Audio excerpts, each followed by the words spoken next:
Zdravo, dobrodošli u Farin kuhinju. Danas pravimo jedan jednostavan kolač, nešto na brzinu, zato nam je potrebno 4 jaja. Mi ćemo polupati i tu ću dodati 120 grama šećera.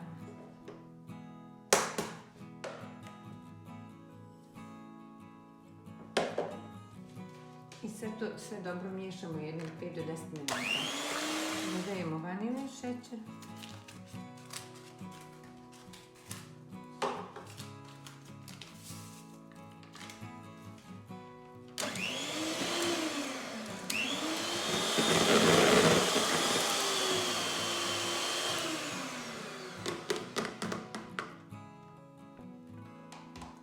Sad dodajemo 100 ml ulja, 50 ml vode, tu izmiješamo. Sad dodajemo jedan prašak za pecivo,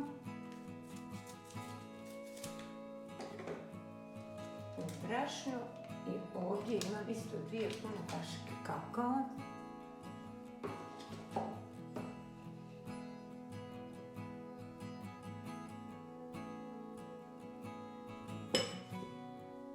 I sad to sve fino prosijemo.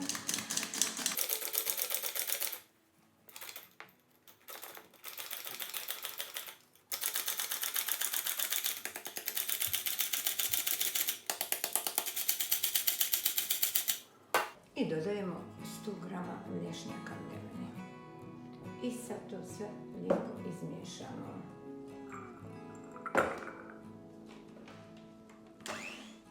Tijesto nam je gotovo, pećnicu sam zagrijala i pečemo na 170 stepeni od 20 do 25 minuta.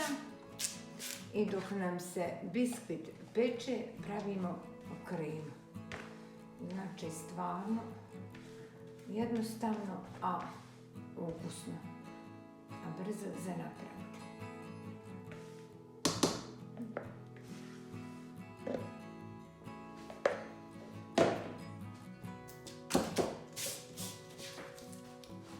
Dok nam se biskvit peče, hoćemo praviti puding. Ovdje imam 600 ml mlijeka, ali ću ovdje dodati, već imam kašiku jednu gustina. I tu ću odliti od ovo 600 ml za ova 2 pudinga. I ovaj ću rest staviti ovdje. I to stavljamo na vatru. Sad dodajemo 2 pudinga.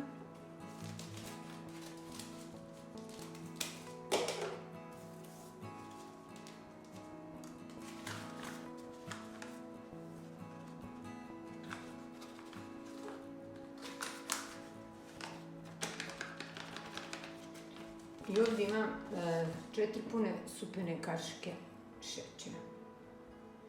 I sad to sve dobro izmiješamo. I stavljamo u toplo mlijeko. Puding je gotov, već ovako topa. Stavljamo 100 grama putera. I tu dodajem odmah 150 grama bijele čokolade. I sad to dobro izmiješamo da nam se istopi i mora da nam se ohladi 10-15 minuta. Biskvit mi je pečen. Pekao se 25 minuta na 170 stepeni.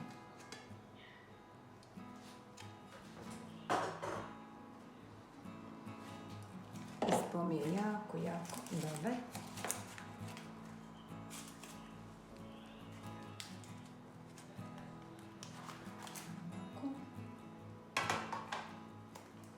I samo to odgulim polako i stavljamo u ovu testu. Još je mekan i topao.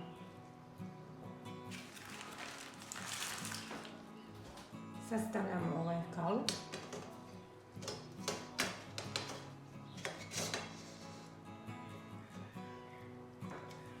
I sad ćemo ovu sredinu ovako, ne sve do kraja, ni 3 cm izdubiti.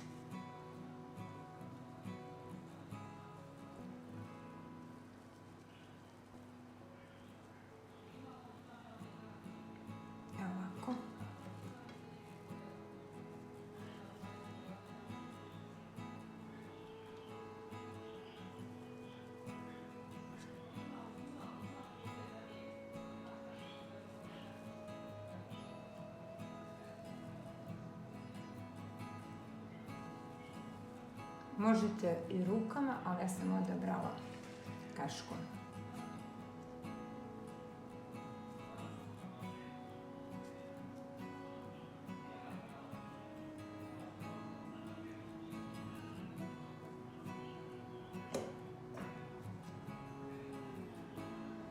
Napravite jedno udubljenje na biskvitu.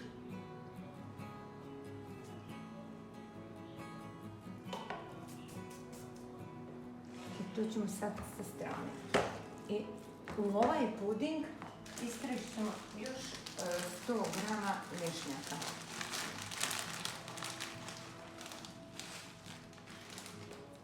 I to izmiješamo i stavljamo preko ovog biskvita.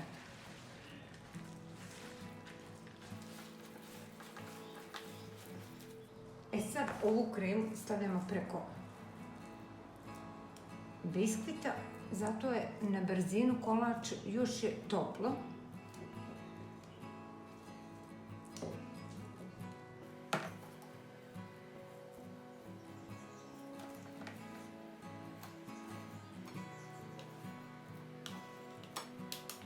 I sad ovo ravnomjerno još rasporedimo.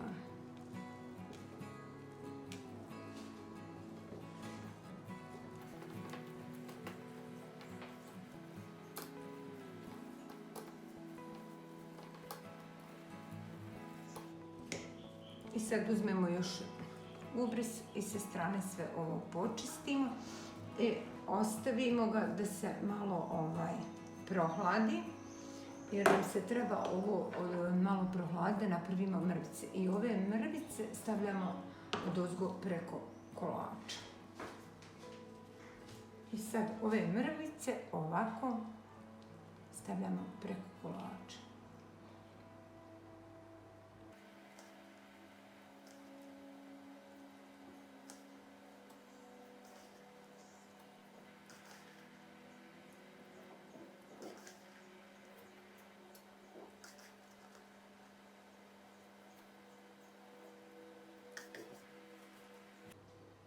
Kolač je gotov i sad ide na hlađenje 3 sata. Najbolje bi bilo da svaki kolač prenoći u frižideru, ali nema veze. Nadam se da vam se ovaj moj današnji prijedlog svidio. Jednostavno je nešto za napraviti, možete praviti i od kokosa sa oresima. To ti je, eto, jedan vid mašte. Hvala na gledanju, do sljedećeg puta, prijatno i zapratite moj kanal. Ćao!